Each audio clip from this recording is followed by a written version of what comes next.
Alors bonjour les petites cousettes.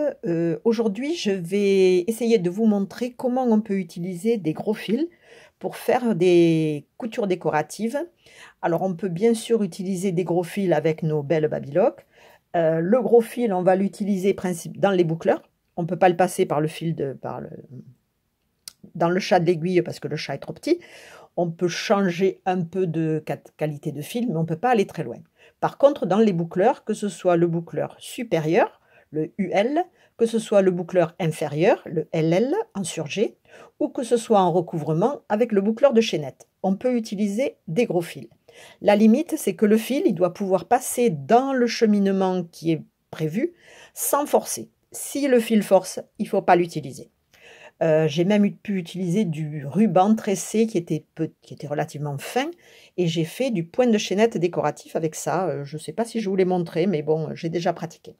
Alors aujourd'hui, j'utilise un fil. Je vais essayer de pas trop vous secouer parce que j'ai fait une nouvelle installation. Un fil qui n'est pas du tout un fil Gutermann, contrairement à ce qu'on peut penser, mais qui est un fil, ce type de fil-là, c'est des échevettes DMC que j'utilisais autrefois pour faire du canevas.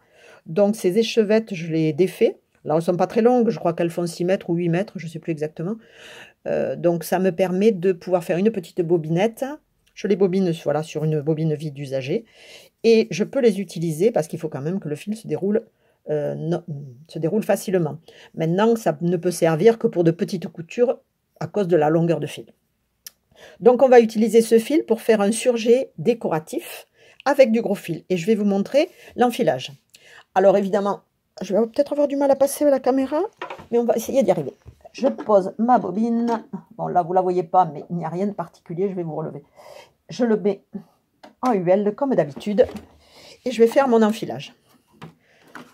Voilà, donc ma bobine, elle est... Hop, j'ai les doigts devant.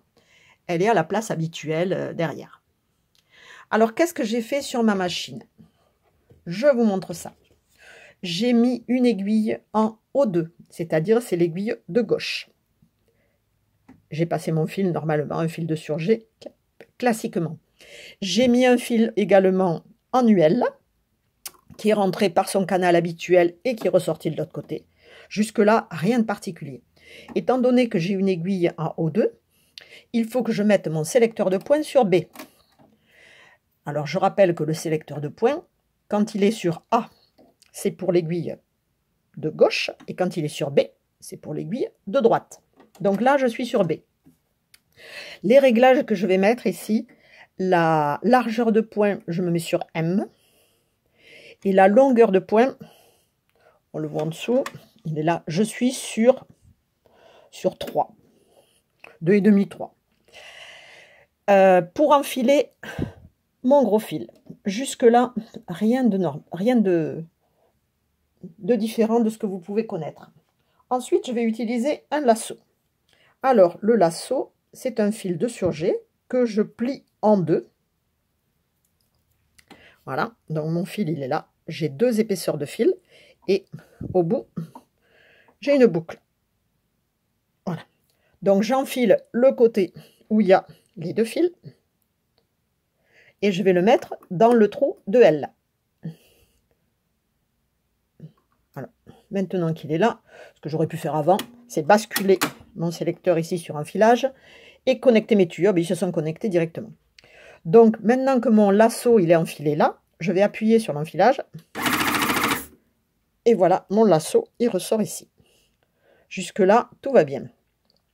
Mais seulement là, il va y avoir un petit changement. J'ouvre mes tuyaux et mon lasso, on le voit ici. Et là, je le maintiens avec de ce côté pour pas qu'il s'échappe. Et là, je vais le récupérer ici. Une fois qu'il est là, j'ai ma boucle.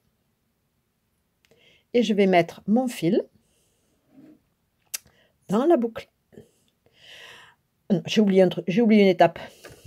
Avant de le mettre dans la boucle, il faut d'abord que je le passe ici, dans le L. Là. Non, dans le L. Je passe mon fil dans l'anneau L et je le mets dans la boucle. Alors, qu'est-ce qui se passe quand je fais ça? eh bien, j'évite le trajet depuis ce trou-là jusqu'ici. Toute cette partie-là, elle est pontée. Donc là, je donne du mou pour être sûr que ça passe bien. Et voilà mon fil qui ressort de l'autre côté. On le voit ici. Voilà.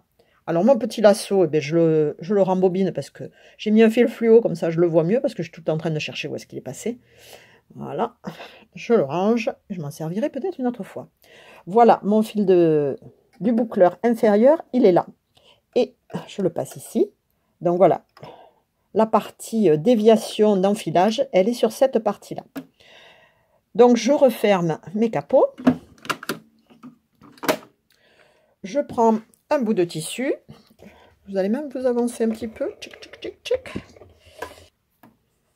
Alors il faut se rappeler que quand on fait un point de surjet décoratif, le point de surjet, il faut passer le tissu sur l'envers. Alors j'ai pris, hop, je vous bouscule, j'ai pris un morceau de jean. Et au lieu, je ne l'utilise pas sur l'endroit, je le retourne pour l'utiliser sur l'envers.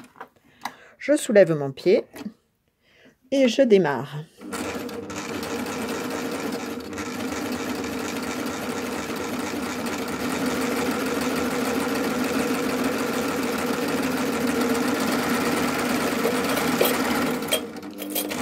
Alors le but du jeu, c'est pas de faire des kilomètres de couture, c'est de vous montrer ce que ça donne. Donc sur la partie en vert, il n'y a rien de transcendant, ça, c'est pas très joli.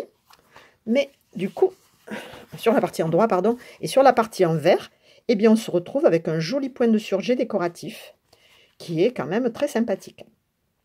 Voilà, ma petite vidéo vous a plu, à bientôt!